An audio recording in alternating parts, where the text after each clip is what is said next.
Hi guys, कैसे आप सब लोग। सो गाइस, ये मेरा फर्स्ट वीडियो है मनी स्टैक पे, जिसमें कि हम रिएक्ट प्लस टाइप स्क्रिप्ट के बारे में बात करेंगे। सो गाइस देखो, रिएक्ट के साथ मैंने टाइप स्क्रिप्ट ऐड कर लिया है, क्योंकि मैंने देखा है कि मोस्ट ऑफ द जो 90% प्रोजेक्ट है मार्केट में, वो टाइप स्क्रिप्ट का ही यूज कर रहे हैं instead of plain JavaScript. ठीक है। सो गाइस, अब हम बात करते हैं कि रिएक्ट क्या है। ठीक है।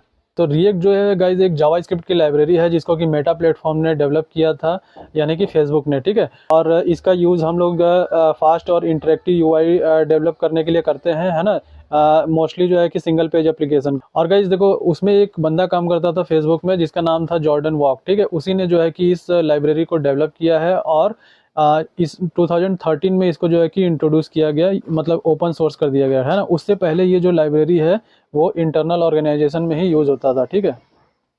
सो गाइज, अब बात कर लेते हैं रिएक्ट के वर्जन हिस्ट्री की, है ना। तो यहाँ पे जो रिएक्ट जो है वो 2013 में इंट्रोड्यूस हुआ था। कुछ इसके जो वर्जन है, जैसे रिएक्ट 16 है, रिएक्ट 17 है, रिएक्ट 18 है और रिएक्ट 19। तो इसका जो लेटेस्ट वर्जन अभी चल रहा है वो रिएक्ट 19 चल रहा है, और जिसको कि हम लोग प्रोजेक्ट में यूज भी करने वाले हैं। सो गाइज, अब हम बात कर लेते हैं कि हमें रिएक्ट की जरूरत आखिर पड़ी क्यों। ठीक है। तो गाइज देखो, ट्रेडिशनल जावा स्क्रिप्ट में, मतलब रिएक्ट से पहले जब जावा स्क्रिप्ट जो यूज होता था, उसमें क्या था कि डॉम मैनिपुलेशन वगैरह कॉम्प्लेक्स था। ठीक है। कोड भी बहुत मैसी हो जाता था, और आपका जो है कि परफॉर्मेंस भी उसकी वजह से बहुत स्लो हो जाता था। ठीक है। ये इन्हीं प्रॉब्लम को जो है कि सॉल्व करता है। ये हमें प्रोवाइड करता है फास्ट रेंडरिंग, है ना, clean and maintainable code provide करता है, और उसके बाद रीयूजेबल कंपोनेंट प्रोवाइड। तो गाइस, अगर हम आसान भाषा में समझे तो रिएक्ट जो है कुछ हमें ऐसा फीचर प्रोवाइड करता है, जिसके थ्रू कि हम डॉम यानी कि अपना एचटीएमएल को ईजिली जो है कि मैनिपुलेट कर सकते हैं। अब जैसे उसका एक फीचर है component based architecture. So guys, component means होता क्या है? कंपोनेंट मीन्स होता है अ पीस ऑफ कोड होता है। ठीक है। मतलब कि जैसे आपका एक पूरा HTML पेज है। ठीक है। अब उस HTML पेज में आपका अलग अलग जो है कि यूआई का पार्ट होगा। मतलब आपका जैसे हेडर एक पीस होगा, उसके बाद आपका बॉडी कंटेंट होगा, उसके बाद फुटर होगा, उसके बाद मेनूज होंगे। तो ये सब को हम अगर अलग अलग कर दे तो ये क्या हो गया, एक कंपोनेंट बन गया। ठीक है। तो उसी पीस ऑफ कोड को, जो HTML होता है, उसको ले करके हम एक कंपोनेंट बना देते हैं, जिसको कि हम मान के चलो अगर रीयूज भी करना हुआ कहीं पे अपने साइट में, तो उसको जो है कि डायरेक्टली कॉल कर लेते हैं डायनेमिकली, दोबारा उसको लिखने की जरूरत नहीं पड़ती। ठीक है। तो ये इसका एक फीचर हो गया। उसके बाद गाइस देखो, पहले क्या होता था जावा स्क्रिप्ट में, कि हम जब भी लिखते थे तो जावा स्क्रिप्ट अलग लिखते थे और HTML का कोड अलग लिखते थे। ठीक है। लेकिन यहाँ पे जो JSX फीचर है रिएक्ट का, वो क्या करता है कि जावा स्क्रिप्ट के अंदर ही जो है कि हम उसको HTML को लिख सकते हैं। ठीक है। तो ये भी एक बहुत ही अच्छा फीचर है, जिसके थ्रू हम क्या कर सकते हैं, ईजिली अपने डॉम को मैनिपुलेट कर सकते हैं। अब जैसे डॉम मैनिपुलेशन में कैसे क्या आ जाएगा, जैसे आप लोग कोई भी इवेंट हैंडल करते हो ना, कि ऑन क्लिक पे हमारा जो है कि ये यूआई दिखनी चाहिए, फिर ऑन चेंज पे हमारा जो है कि इस पे फील्ड पे बटन आ जाना चाहिए, या फील्ड में कोई वैल्यू फिल हो जानी चाहिए। तो ये सारे जितने भी इवेंट हैं, उनके थ्रू जो है कि हमारा जो डॉम मैनिपुलेशन है वो बहुत ही आसान हो गया। ठीक है।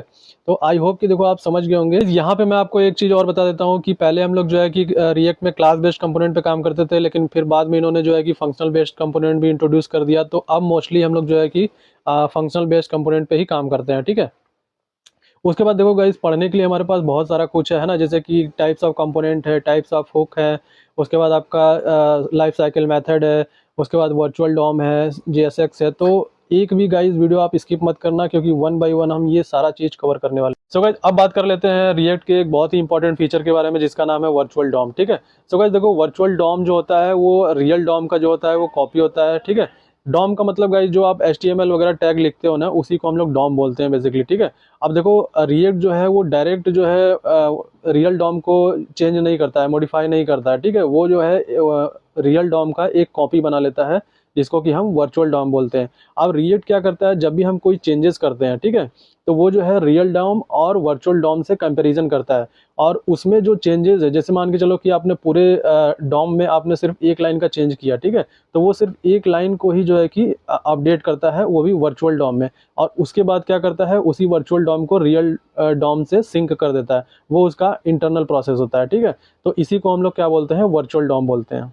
और गाइस, जो रिएक्ट है वो one way data flow concept पे काम करता है, यानी कि पेरेंट टू चाइल्ड। तो गाइस, अब बात कर लेते हैं रिएक्ट के कुछ इंपॉर्टेंट फीचर के बारे में, जैसे कि ये जो है कंपोनेंट बेस्ड आर्किटेक्चर प्रोवाइड करता है, उसके बाद वर्चुअल डॉम प्रोवाइड करता है। ठीक है। जिससे कि हमारा परफॉर्मेंस जो है कि बहुत ही फास्ट होता है। उसके बाद guys reusable code feature provide करता है, इजी टू मेंटेन है, उसके बाद स्ट्रॉन्ग कम्युनिटी सपोर्ट भी है इसका, है ना। सो गाइज अब बात कर लेते हैं कि रिएक्ट का जो यूज़ है वो कौन कौन से बड़े बड़े प्लेटफॉर्म पे किया जाता है। तो जैसे कि फेसबुक हो गया, इंस्टाग्राम हो गया, उसके बाद नेटफ्लिक्स हो गया, तो इन तीनों जो है कि बड़े प्लेटफॉर्म पे भी जो है कि रिएक्ट का यूज़ किया जाता है, ठीक है। अब हम बात कर लेते हैं टाइप स्क्रिप्ट की, ठीक है। तो गाइस देखो टाइप स्क्रिप्ट है क्या चीज़। टाइप स्क्रिप्ट वो है जैसे कि मान के चलो आप एक फंक्शन डिक्लेयर करते हो या फिर आप कोई वेरिएबल डिक्लेयर करते हो, तो हमें मोस्टली जो है कि उसका टाइप बताना पड़ता है कि ये किस टाइप का जो है कि हमने वेरिएबल या फंक्शन डिक्लेयर किया है। जैसे कि आपका टाइप में बहुत सारे डेटा टाइप्स आते हैं ना, जैसे आपका स्ट्रिंग हो गया, नंबर हो गया, फ्लोट हो गया, है ना, उसके बाद आपका एरे हो गया। तो इन सब टाइप का जो डेटा है वो हमें जो है कि डिफाइन करना पड़ता है, ठीक है। सो गाइस अभी देखो टाइप स्क्रिप्ट में मैं आपको यहाँ पे ज़्यादा कुछ नहीं बता सकता, लेकिन जब हम लोग प्रोजेक्ट में धीरे धीरे आगे बढ़ेंगे तो वहाँ पे देखो वन बाय वन जैसे जैसे उसका यूज आता जाएगा टाइप स्क्रिप्ट का, मैं आपको ये चीज़ बताता चलूँगा कि हमें किस तरीके से उसको टाइप स्क्रिप्ट को यूज़ करना है। तो गाइस इसके नेक्स्ट वाले वीडियो में हम रिएक्ट को इंस्टॉल करके देखेंगे टाइप स्क्रिप्ट के साथ, ठीक है। सो गाइस अगर वीडियो आपको अच्छी लगे तो प्लीज़ वीडियो को लाइक कर लेना, चैनल पर नए हो तो सब्सक्राइब कर लेना और बेल आइकन दबा लेना ताकि इस तरीके का अपडेट आपसे मिस ना हो, ठीक है। क्योंकि गाइस मैं अपने यूट्यूब चैनल पे बैक टू बैक जो है कि वीडियो डालता रहूँगा, तो डेली अपडेट्स के लिए अगर आप नए हो तो बेल आइकन दबा लेना और चैनल को सब्सक्राइब कर लेना। थैंक यू सो मच, मिलते हैं नेक्स्ट वीडियो में।